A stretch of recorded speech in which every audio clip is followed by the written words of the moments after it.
Have you considered exactly why an Excel file is called a workbook and what we work within that is called a worksheet?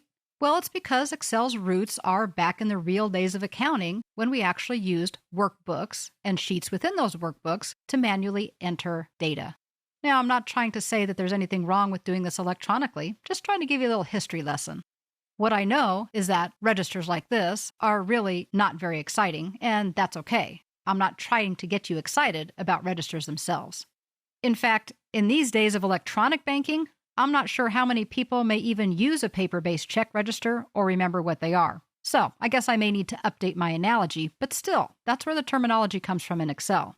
What I also know is that whether you are a complete financial novice or a financial professional, it's very difficult to get excited about account registers.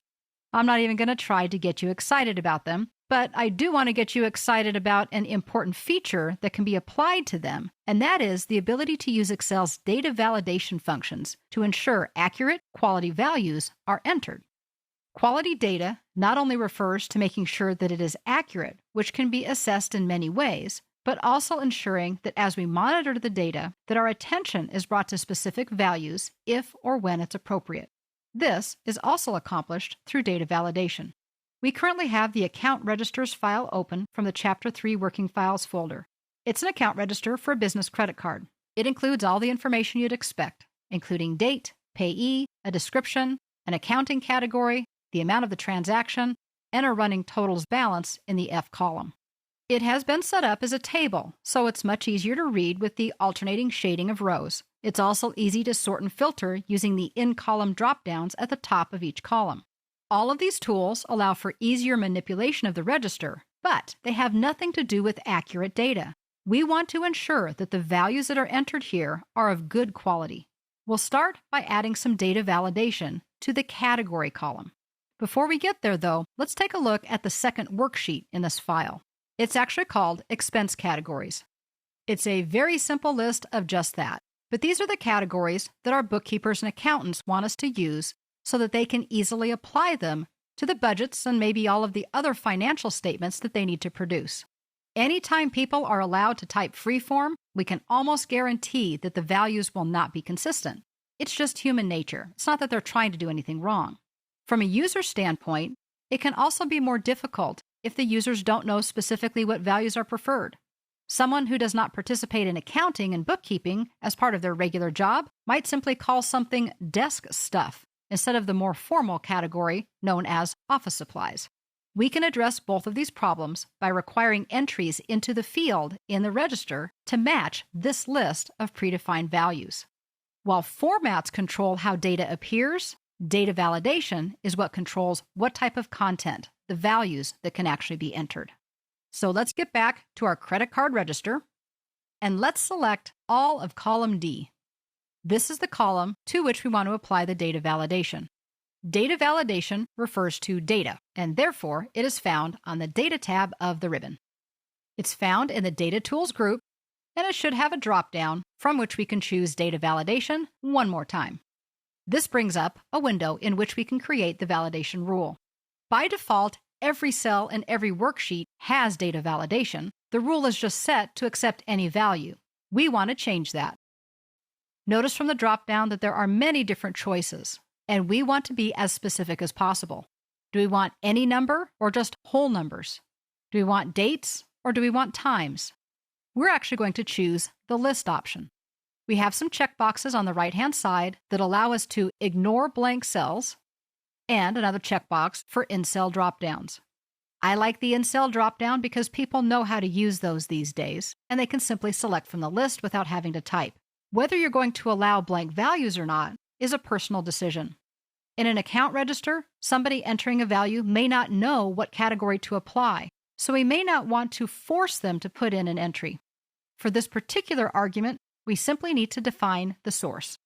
We'll roll up the window, move down, and select our Expense Categories worksheet, and simply click and drag to select the entire list. At this point, we can unroll the window, and we're pretty much done. But there are two more tabs that are available. The second one is called an input message. This would allow a little pop-up message to appear when somebody clicks on any one of the cells in the D column. This can be helpful because it provides useful information. But what I've found is that very quickly it becomes annoying because anytime one of those cells is selected, the message pops up and it can't be closed unless you click off of the cell. So we're going to say, do not use this. The next tab is important because this is where we determine exactly what we're going to do if somebody does not use one of the entries on our list. The options are defined by the style. Stop would force a person to stop and select something from the list, or they would not be able to continue working. A warning kind of gives a choice. It says, I think you may want to review that, but if you want to go ahead, I'll let you do that too. Information is just that. A dialog box will pop open with our message. All they need to do is click OK. We're going to choose the middle option. We then need to create our message. Maybe the title would be Selected Category. What do we want to say about that? Well, maybe the error message says, please choose a predefined category from the list. If I wanted to spend a little more typing, and maybe in the real world, I would add something else like, these are acceptable accounting categories, or a little bit more explanation. But you get the idea. That's all we have to do. Now we can click OK. So what did we actually just accomplish? Well, if we click on one of these different cells, we can see that there's a drop-down. We can choose from the list, which, as we said, makes it very easy for people to select something that is correct without having to type. But we can also type into the cell. Obviously, if we choose something from the list, there will be no violation, and when they move off of the cell, everything will be fine. But if they type something and then try to move off of the cell, this is when they get to see our error message. Selected category, please choose a predefined category from the list.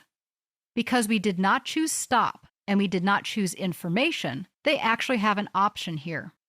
If they choose to continue, then it will deselect the cell and move to the cell indicated. In this case, I pressed enter, so it would move down. If I say no, then it will actually take me back to the cell and let me make an edit. We also can cancel and get help. I'm going to say that's exactly what I wanted to put and I want to keep it. So I'll click yes. And you can see that it did not prevent me from entering this. It just notified me that it wasn't a good choice. That brings up the second part of validation. If we are going to allow entries that are not on our list by choosing anything other than the stop category, then at some point in time, as maybe a manager, we want to go in and see if there's anything that violates the rule. If we move back to the Data tab of the ribbon and go back to Data Validation, but this time choose Circle Invalid Data, this will actually highlight anything that does not meet the rules.